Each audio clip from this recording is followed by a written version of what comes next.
أهلا فيكم يا أحباب ملك استهدنوا دافدك كجكتا فاينالي waxaan soo qaadanayna Alicia Banwar ayaan soo qaadanayna waxa weeye adrishadaas in badan ba asxaabta qiimaha badan qaarkood ay aad igu soo celceliyeen qaybta TikTok iyo qaybta YouTube kaba waan idinka mahad celinaya dulqaadkiina samirkiina aan iska hawlo badan hadana waxaan jeclahay marka aydan iga daalin oo mar walba commentiga aydan deesoran war qof tan kama soo sheekanaysa naga daaniyo aydan isdhiibin saad ii dareentan aad baan u jeclaa Ilaahay kiin daayo thank you أنا مرة والبوم يدين سو سعطاء يعني هاي إذا كنا يقول الدلالة عدسينا إذا كدالن أو أدي قصوا على الأساس إذا إن تقيمها بدن Alicia Banwar وأدرشات عنك حق يو عالم كمسلسلات يدوا مسلسلات أي مدح كتحي أدرشات إنك استعنى مسلسلات فربضان عن هاي قبل ولا وضع كل شيء تبان كدينا يرتس كتحيو أدرشتهاي مي تدبدي دي 1996 كي وتدبي لها تنشرت هاي إن هدي لهاي ده كده اللي هاي أينا صباح ده قبل ولا وضع كل شيء تبان كي أو فيلم كده مسلسل كده جوه رأي هادana 16 tabkii biyaarkii ay la timi hadana ishki meen marjawaan ay ku saldhigatay iyo teeri meeri ikjindi labada musalsal horta inantani ama labada film ay ku saldhigatay lagu jeclaaday lagu aqoonsaday waliba ishki meen marjawaan iyo labadaba waxa u tartantay best actress ay u tartantay kastaan ku guuleysan laakiin tabxay kaaga tala birta ay ugu garaacday aad ba lagu amaanay inantan waxa aad ma garanaysaa aad loogu wataa واد لوجو تشعليها هرتو فرسون وقروح ديدا أي حالة كلا ما شاء الله قال هذا ما شاء الله ما يرى هذا مياه وربني آذن وردنيا أجيدي إحنا وش أنا كفوس نقردين نيو إن أنت إله سبحانه وتعالى قف قروح سيني هرت إن أنت وجود دقيق أد بقروح فن تحسيد كلا وحا عاد لوجو أماني حبك يقابك أجلين كده أسوق بسوق معناها هو talent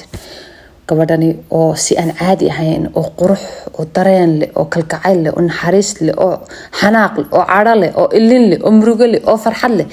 ay barnaamijyada ay sameynayso iyo showiyada iyo musalsalaadkaba ay ku soo gudbisaa halka iyadana aad baa loogu amaanay inantani waxay u dhalatay xagga iyo shimlaabi ka soo jeedaa diinteedu waa Hinduism oo diintaas ay leedahay hobbiyadeedu waxa kamid ah dansiga iyo muusiga waxaas ay aad iyo aad inantan uga dambaysaa waxa xusid mudan in xitaa loo ay qaaday macna quruxda ama queen loo gartay oo loo aqoonsaday inay tahay queen of Shimla ay tahay oo mar taashka la saaray sidoo kale waxa xusid mudan in hooyadeedii abaheed ba ay yihiin dad aqoon yahaniina oo wax bartay oo hooyadeed iskuul la yiraahdo Jabsli School oo Shimla ku yaala ay macluumaad ka tahay halka abaheedna uu lawyer marka magaalada iyo degmada uu degan yahay caanka uu yahay marka waa reer adigu iska ma sha Allah sano xagga aqoonta ay fiican tahay aqoontoodu inanta hadaba xiriid hal nin baa lagu xantaa inkastoo dhowr ay iska jira laakiin ninka aad ka lagu xanto oo laakiin ilaa imika iyagu aanay de waxba cadayn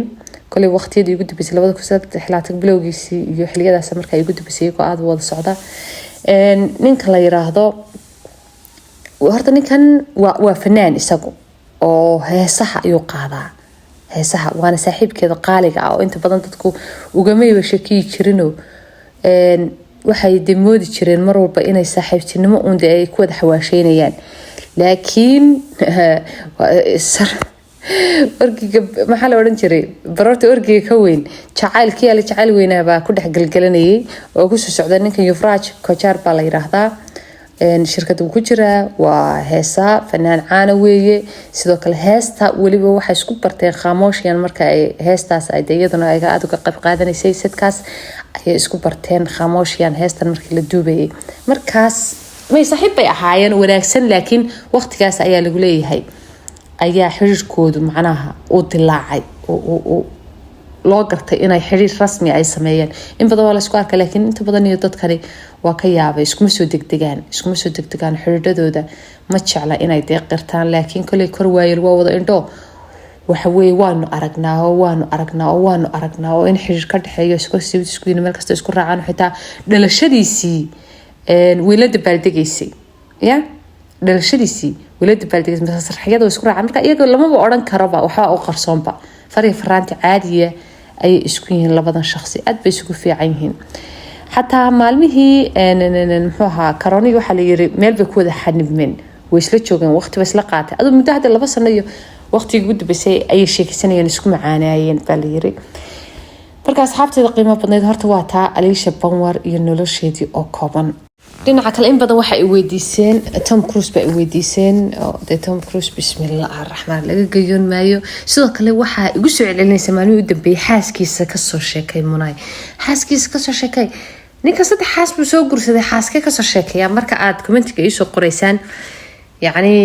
isoo fahansiiya meesha aan ka soo sheekayo ma qofka noloshiisa ka soo sheekaya ma waxaad maqasheen baan ka soo hadlaa macna isoo kala gurgura hadalka aad iyo aad si aan idin fahmo actor kan dhashay 1962 oo koobi 60 jir weeye iminka maanta oo actor weeye producer weeye waxa loo tixgeliyaa isaga ama loo aqoonsan yahay inuu yahay Bollywood icon ninaan caadi ahayn lacag ahaan waxa haysta $600 milyan baa haysta $600 million oo halka Shahrukh Khan bay same kayin samooga Shahrukh Khan isaga Shahrukh Khan baa soo gaaray bismillaah wallahi Shahrukh Khan sanadiisii SRK sanadiisii soo qora inaba caadi maaha laajirinta adduunka la tartamaya aktarada adduunka ku jira kuwooda ugu lacagta badan adduunka hindiya wallahi magac buu soo hoyay SRK inaba caadi maaha marka isku lacag bay haystaan isaga Shahrukh Khan $600 milyan ay haystaan ninkan odayga ah oo abaalmarino far badan oo kala duwan oo malaayiinadii aynaan tirin karin ku guuleystay oo waliba ku jiraan kuwooda ugu waaweyn ee la kala yiraahdo hadii la hada Golden Globes bismillaahir rahmaan taas oo kale iyo honorary Palme d'Or iyo waxa kuwa ugu waaweyn madax meesha la taabto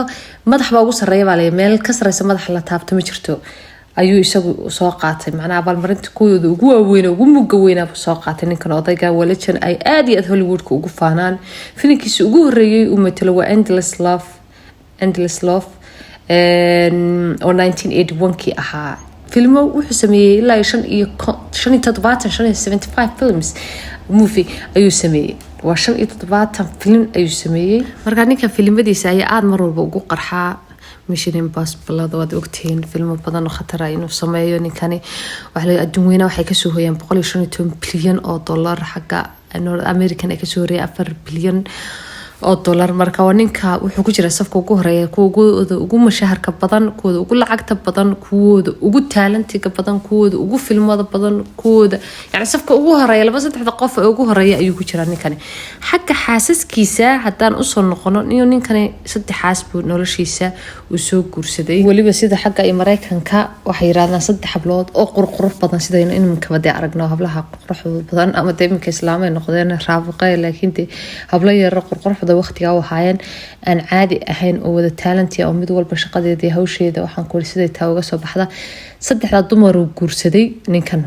gabadha u horeysa Mimi Rogers baa la yiraahdaa oo bishii May 9keedii 1987 bay guursadeen inantan waxay wada joogeen 3 sano oo kaliya ay wada joogeen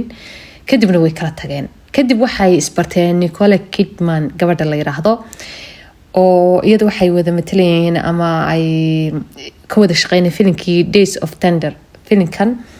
ayay wada sameeyeen 1990kii waa markuu gabadhaas u soo furayba iyadana uu ku qabsaday waliba waxay korsadeen labadoodu inan la kala yiraahdo inanta waxa la yiraahdaa Isabella Jane Cruz halka inanka la yiraahdo Cruz inantaas ayay korsadeen koob iyo 10 waa kuwii ugu markaa muddada badnaa xaqiisa yani gabadhii ugu muddada badnayd ula jooga bay noqotay way koob iyo 10 sano ayuu la noolaa horena 3 sano oo kaliya ayuu la noolaa tan aan idin soo waday Katia Holmes gabadhana wuxuu la noolaa 7 sano baa lagu leeyahay gabadha horta Nicole Kidman gabadha la yiraahdo xitaa iminka nin kale aba qabo oo caan oo fanaan oo Kate Urban la yiraahdo oo ay carruurta ay wada haystaano marka gabadhaas halkaas ayuu kaga yimi haddana gabadhan kale Katia Holmes bay isbarteen 2005 Abriil degdeg ninka mid kale waxaan ka yaabay bal gabadha 9kii buu tii hore soo furay isla 9kii buu guursaday tanna 2005 iyagoo 7 wiil kaliya sheekaysanayay bay lagu leeyahay ayay Francis u galiyeen Abriil 2005 bay isbarteen haddana Abriil 2006 inantan Suuri ayaa u dhalatay inantooda yarba u dhalatay waa inanta ay sida saxda u dhaleen labada kale way korsadeen marka ninkan wuu naaga badan yahay wuu xaasas badan yahay qof ay ku lahaa xaaskiisa ka soo sheekay marka ii soo leedihiin xaaskiisa ka soo sheekay de ma fahmayo haday